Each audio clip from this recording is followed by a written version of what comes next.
Aujourd'hui, j'ai envie de vous parler d'un projet sorti de nulle part et qui devient immédiatement une priorité pour cette année cinématographique, The Furious.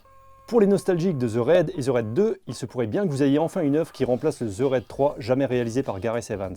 Dans l'un des rôles principaux, on a Joe Taslim qui incarnait le personnage de Jacka dans The Raid et que vous avez pu croiser dans Fast and Furious 6 ou Star Trek Sans Limite. Et sinon, au cas où, Sub-Zero dans le dernier Mortal Kombat en date, c'était lui.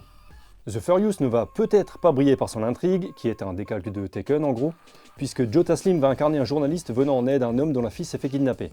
Mais ce point de départ va permettre au réalisateur japonais Kenji Tanigaki, qui est un chorégraphe d'action reconnu, d'exploiter tout le potentiel martial de ses acteurs. Tanigaki est passé par les productions hongkongaises de la Belle Époque et a notamment commencé sur la série Fist of Fury avec un certain Donnie Yen, dont je vous parlais récemment dans une de mes dernières vidéos.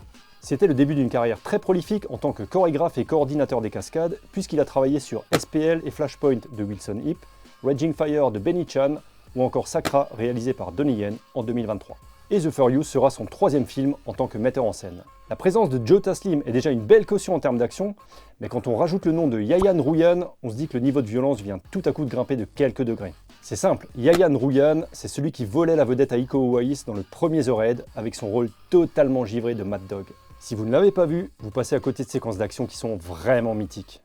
Il avait également participé à The Raid 2 dans un rôle totalement différent, et vous avez pu le croiser dans John Wick chapitre 3 Parabellum, ou dans l'excellent L'Ombre Rebelle signé Timo Giajanto. Et comme si ça ne suffisait pas, on a l'excellente surprise de retrouver au casting Jija Yanin, qui avait tout explosé à l'époque dans l'excellent Chocolate de Prachya Pinkae, et dont on avait malheureusement perdu la trace. La réunion de ces trois artistes martiaux devrait donner lieu à une œuvre de caractère, et je vous laisse juger par vous-même avec la bande-annonce que je vous mets en lien.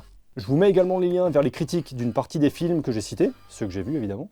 Et si vous appréciez le contenu de cette chaîne, n'hésitez pas à liker, commenter, partager et à vous abonner.